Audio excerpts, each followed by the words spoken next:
आहात UCN at 20 news.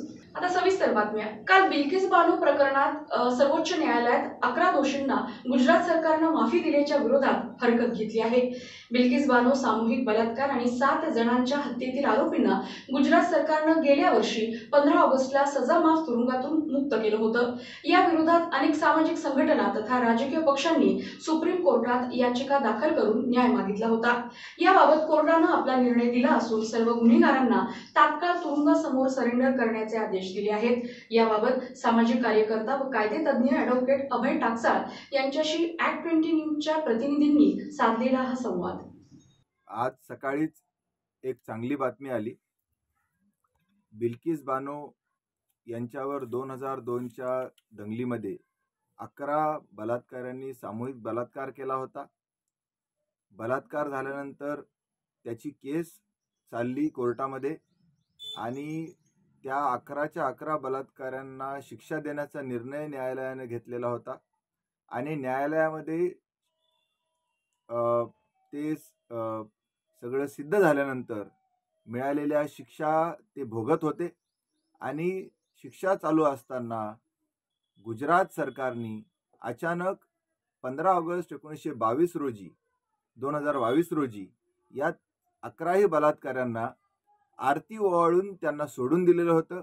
या विरोधात स्वतः बिल्किस बानो, त्यानंतर मार्क्सवादी कम्युनिस्ट पक्षाच्या सुभाषिनी आली, तृणमूल काँग्रेसच्या खासदार महुआ मोइत्रा, त्याचबरोबर भारतीय कम्युनिस्ट पक्षाच्या आणि भारतीय महिला फेडरेशनच्या आसमा शफीक शेख आणि अनेक जणांनी सर्वोच्च न्यायालयामध्ये हस्तक्षेप याचिका दाखल केली होती आणि त्याचा आज निकाल आला। निकाल अतिशय महत्त्वाचा आणि अभिनंदन करण्यासारखा आहे। सर्वोच्च न्यायालयाचे मी भारतीय कम्युनिस्ट पक्षाच्या वतीने आणि सर्व भारतीयांच्या वतीने आभार मानतो, कारण महिलांच्या सन्मानाचा हा विषय आहे। बलात्कारी हा बलात्कारी असतो, त्याची जात किंवा धर्म नसते। हिंदू बलात्कारी आणि मुस्लिम बलात्कारी असा भेदभाव करता येत नाही आणि असं असताना देखील गुजरात सरकारने, मोदी सरकारने, भाजप सरकारने त्यांना जे आरती ओवाळून सोडून दिलं होतं, हा अधिकाराचा दुरुपयोग आहे असे शब्द वापरलेत सर्वोच्च न्यायालयाने। सर्वोच्च न्यायालयाचे न्यायमूर्ती नागरत्ना आणि न्यायमूर्ती उज्ज्वल भुइया यांच्या पीठाने हा निर्णय दिलेला आहे आणि निर्णयामध्ये सर्वोच्च न्यायालय म्हणतंय की गुजरात सरकारने अधिकाराचा दुरुपयोग केला, अधिकार ओरबाडण्याचा प्रयत्न केला आणि त्यामुळं या बलात्कारांना सोडण्याचा जो त्यांचा निर्णय आहे तो आम्ही रद्द करतोय, असं परखड निष्कर्ष सर्वोच्च न्यायालयाने व्यक्त केलेले आहेत। सर, आपण एक भारतीय नागरिक, एक कायदेतज्ञ आणि एक कामगार नेते म्हणून या निकालाकडे कसं बघता?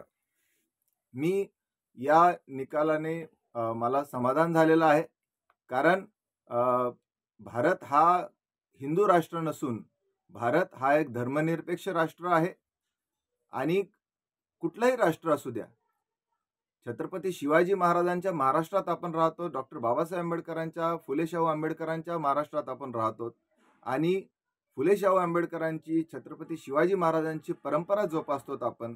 आपल्याला इतिहासात माहिती आहे की सुरतेच्या लुटेमध्ये एका मुस्लिम स्त्रीला जेव्हा छत्रपती शिवाजी महाराजांच्या समोर उभं करण्यात आलं होतं, त्यावेळेस शिवाजी महाराजांनी त्या स्त्रीचा सन्मान करून, साडी चोळी बांगडी करून त्यांना सन्मानाने परत पाठवलं होतं। रांझ्याच्या पाटलाचे हात कलम केले होते छत्रपती शिवाजी महाराजांनी। सावित्रीबाई देसाई नावाच्या किल्लेदारींवर बलात्कार करणाऱ्या स्वतःच्याच एका सरदाराला छत्रपती शिवाजी महाराजांनी शिक्षा केली होती। अशा महाराष्ट्रात आपण राहतो, त्यामुळं हा जेव्हा बिल्किस बानोला च्या बलात्काराने जेव्हा सोडण्याचा निर्णय गुजरात सरकारने घेतला, मोदी सरकारने, भाजप सरकारने घेतला, तेव्हा माझ्यासह अनेक आपण सर्व भारतीयांना शरम वाटली होती, लाज वाटली होती, शर्मेनं आपली मान खाली गेली होती आणि आम्ही पत्रक देखील वाटले होते। म्हणजे आम्ही घरोघर पत्रक वाटले। आम्ही हिंदू महिलांना विचारलं, बौद्ध, जैन, शीख अनेक धर्मातल्या महिलांना विचारलं की तुम्हाला हा निर्णय चांगला वाटला का? त्यांनी प्रत्येक महिलेनं सांगितलं की कुठल्याही धर्माची महिला असो, तिच्यावरच्या अत्याचारांना सोडलं नाही पाहिजे, आम्हाला हा निर्णय सरकारचा चांगला वाटला नाही, असं अनेकांनी केला। लोक उघड्या डोळ्यानं बघत आहेत आणि हे लोक कधीही माफ करणार नाही. 2014च्या निवडणुकीमध्ये 350 रुपयाला सिलेंडर होतं.